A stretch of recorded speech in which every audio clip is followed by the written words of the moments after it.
So what about meal timing? Meal timing? Important? I think so. It depends. Again, what I haven't said is that on my deplete days, I do kind of my variation of intermittent fasting. Now, it sounds a bit funny, but I'll do a protein pulse. So let's say at 5:30, 6 a.m., I'll have just 20 grams of protein, and I'll use casein hydrolysate. It's not enough to break a fast, but it gives you a burst of protein. So we call it a protein pulse. And then I'll eat from 8 till 5 p.m. So that's a 9-hour eating period. Okay, so I get all my meals in that 9 hours. And then at, say, 8 p.m. and then 10:30 p.m., I'll do another protein pulse. Again, that doesn't affect my fasting. So what you'll find is that kind of variation of fasting will make you very insulin sensitive, and you'd think you'd suffer, you think you'd actually get smaller, but I found that my strength didn't change, but I actually got very lean, and that I utilised my protein better. So I think it makes you more protein sensitive. It's kind of like, because you haven't eaten for a while, your body tends, if you're eating religiously every 2-3 hours for the whole day that you're awake, I think it can be a bit too much for the body. Your body tends to kind of get complacent or not as efficient at utilising protein. But I found that now I utilise my protein better, and blood work shows it. So my protein levels are much higher, and I haven't suffered any strength loss, or in fact I'm leaner. My back fat is less. That means I'm more insulin sensitive. And if you read most of the studies on it, it does make you insulin sensitive. So they say that intermittent fasting makes you insulin sensitive initially. That's correct. But over a period of time, the way I'm doing it, I don't do it for 3 days of the week, because on the high calorie days, I'm trying to get enough calories in. So I need almost 16 hours to get all those calories in.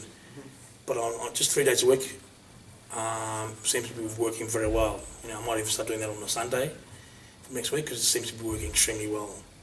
So my calories haven't changed, I'm just eating in between a certain time frame. So from 8, so over 9 hours, I'm eating my meals. All your meals. Okay. And that's small, and there's 3 little protein hits. So there's 60 grams of protein in total. And so that actually adds to my calories, if you want to consider it that way. So my calories are actually higher than they would have been. So what about someone like that wants to gain muscle?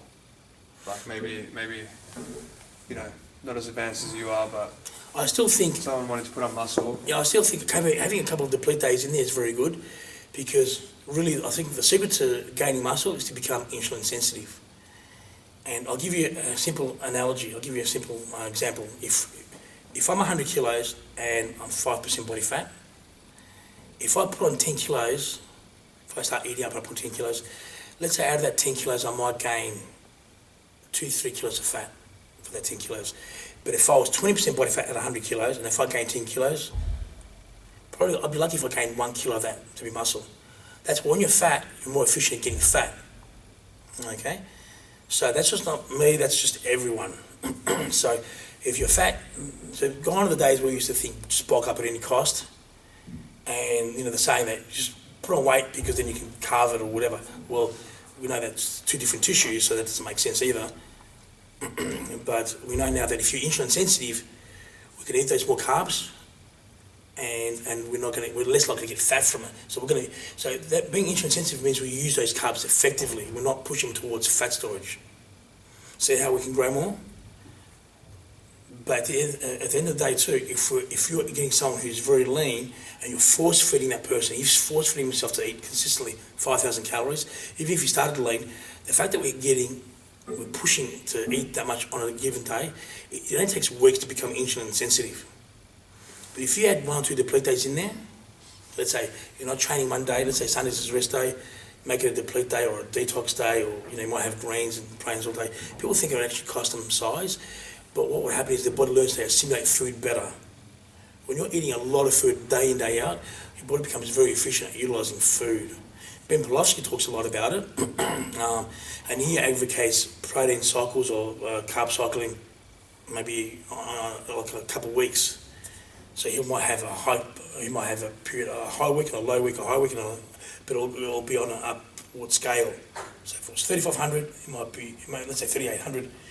might be 3,600, then I'll go up to 3,700, then 3,900, and so I'll be like going on an upward scale. And the whole idea is that he's trying to keep you insulin sensitive. Because we know that the body likes to grow in spurts. It's not continuously growing.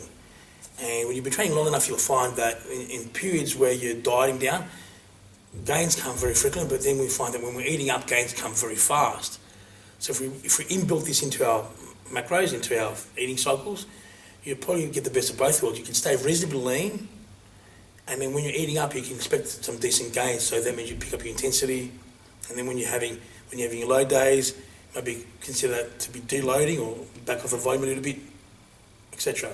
So you're still kind of like a cyclical bulk kind of thing, like a muscle And it makes base. better sense, yeah. So you're kind of growing. It's not saying 3 steps forward, 1 step back, 3 steps forward, 1 step back, rather than going 10 steps forward and then trying to come all the way back and then realise that you got very little muscle from it. I remember getting to, so I'm 5'5", so I remember getting to 113 kilos, living in Queensland, and very fat. I think my waist was, like 42 inches, I think. So I was carrying a lot of body fat.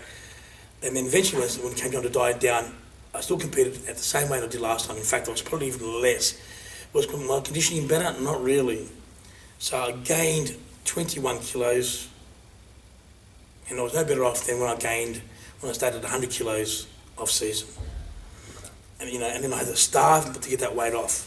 You see what I'm getting? So all that pain for what? And then I had to do cardio, and I'm not a fan of cardio. So coming to the show, I was doing hours of cardio just to get back into the condition that I felt was very easy for me in the first place. So I had to starve to get that weight off, and then my weaker body parts suffered more. Your good body parts don't suffer when you're dieting for a show.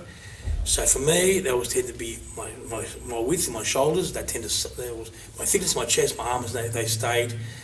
My legs suffered, my legs withered a little bit, and we spoke about that before. So for me, I found that if I did too much cardio, my legs got smaller. So I know now that I won't do cardio. I'd rather go through diet. The moment I try and engage too much cardio, I know my legs get flat, and I lose a bit of width in my shoulders. So now I try and do it through a carb cycling approach. And if I'm not training, my calories are usually less. So if I'm finding that I'm really struggling, I might add infrared saunas in rather than a cardio session in.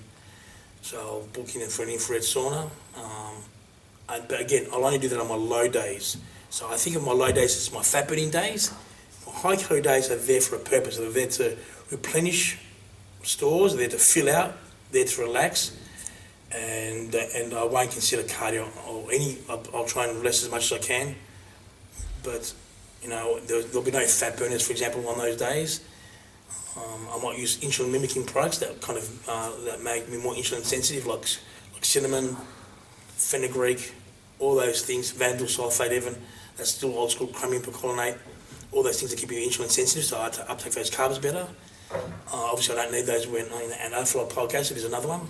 But on my low days, I might not consider any of those supplements, but I might, for example, do lots of green tea, your typical average fat burners, nothing too much. I find that if I use stimulants, I can't really eat that much, and for me, I'll burn more muscle that way.